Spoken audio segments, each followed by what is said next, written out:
बापूजी, अमित शाह, तेजस्वी यादव, अशोक गहलोत, योगी आदित्यनाथ।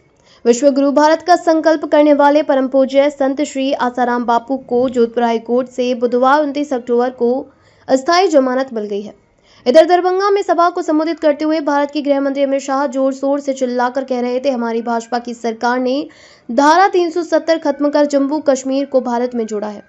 जब गृह मंत्री अमित शाह जो संविधान के अनुच्छेद को ही धारा 370 बता रहे हैं, तब क्या यह सवाल नहीं उठता कि ऐसे अनपढ़ गवारों की तरह बात करने वाले गृह मंत्री के नेतृत्व में कैसे संविधान के अनुच्छेद को संवैधानिक तरीके से खत्म किया गया होगा, जहां पर एक एक शब्द को गंभीरता से पढ़ने समझने की आवश्यकता है, फिर उस विषय में कोई काम किया जाता है। लेकिन जब गृह मंत्री अमित शाह का रवैया ही लापरवाही, गमरियाई और गलत शब्द बोलने का है, फिर इतने गंभीर विषय पर इन्होंने किस तरह संवैधानिक और कानूनी कार्यवाही की होगी। इसके अलावा यह भी एक विषय है कि आरएसएस तो 1925 से भारत में अपनी शेखी बघा रहा है, फिर 2019 के पहले क्यों कभी इस संगठन ने यह काम करने के लिए प्रदर्शन किया। चलो ऐसा भी मान लिया जाए कि केंद्र सरकार में होने पर यह कार्य किया जा सकता था, लेकिन तब अटल बिहारी वाजपेयी की सरकार में यह काम क्यों नहीं किया गया, जबकि अटल तो लगभग 6 साल केंद्र सरकार में प्रधानमंत्री के पद पर रहे।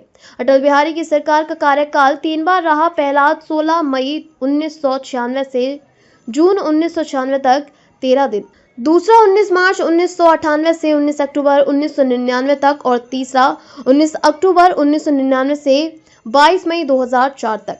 मोदी सरकार की बात करें तो खुद मोदी 22 मई 2014 में प्रधानमंत्री पद की शपथ लेकर एक पूरा 5 साल का कार्यकाल निकाल चुकने के बाद दूसरी बार 30 मई 2019 को प्रधानमंत्री पद की शपथ ले चुकने के बाद 5 अगस्त 2019 को संविधान के अनुच्छेद 370 को असंवैधानिक और गैरकानूनी तरीके से हटाया। मोदी सरकार अगर इसे हटाना महत्वपूर्ण ही समझती थी तो अपने पहले 5 साल के कार्यकाल में क्या कर रही थी। 2014 में सरकार बनते ही पहली बार में हटाया जा सकता था अनुच्छेद 370, तब क्यों नहीं हटाया? इस बात का जवाब यह भी हो सकता है कि मोदी ने अपने पहले कार्यकाल में जब नोटबंदी और जीएसटी जैसे भारत की जनता को अंग्रेजों से ज्यादा प्रताड़ित करने के फैसले लादकर भी यह जान लिया कि जनता तो बिल्कुल बेवकूफ और कायर बन गई है। जब तो इतने सब अन्याय और अत्याचार के बावजूद दोबारा मोदी प्रधानमंत्री बन गया, तब अगले 5 साल में और भी ज्यादा अत्याचार और अन्याय मोदी सरकार ने भारत की जनता पर खुल्लम खुल्ला किए। मोदी सरकार के दूसरे कार्यकाल के भारत की जनता के मन पर गहरे घावों में से एक झूठी कोरोना वायरस की महामारी से जनता की सामूहिक हत्या करने की विश्वव्यापी साजिश को सहमति देकर डॉक्टरों द्वारा जहर का इंजेक्शन 1,50,000 लेकर लगाने का व्यापार करने के लिए दी। इसके लिए 20 लाख करोड़ का कर्ज विश्व बैंक से मोदी को मिला था। इसके अलावा दुनिया भर से पीएम केयर्स में फंड का भारत की जनता की मदद के लिए दिया, जो मोदी अकेले डकार गया।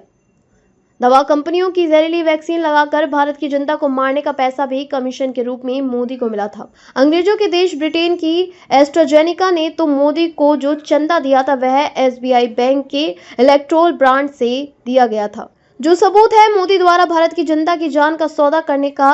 अंग्रेजों के वैक्सीन बनाने वाली कंपनी एस्ट्राजेनेका का सौदा करने का इस कंपनी ने स्वीकार भी कर लिया है न्यायालय में कि इसकी वैक्सीन से दुनिया भर में हृदय आघात यानी हार्ट अटैक और मस्तिष्क की नस फटकर दिमाग के अंदर खून बहने यानी ब्रेन हेमरेज से मौत हो रही है। तेजस्वी यादव इंडिया गठबंधन की ओर से बिहार के मुख्यमंत्री पद के दावेदार घोषित हो चुके हैं। वे बिहार की जनता को संबोधित करके 29 अक्टूबर गुरुवार को यह कह रहे थे कि बिहार में कानून बनाकर हर उस व्यक्ति को सरकारी नौकरी देंगे जिसके घर में कोई भी सरकारी नौकरी वाला एक भी सदस्य नहीं है। यह योजना हमारी खबर रोजगार का अधिकार से मिलती जुलती है, जो दैनिक गर्जना समाचार पत्र में अक्टूबर 2016 में छपी थी।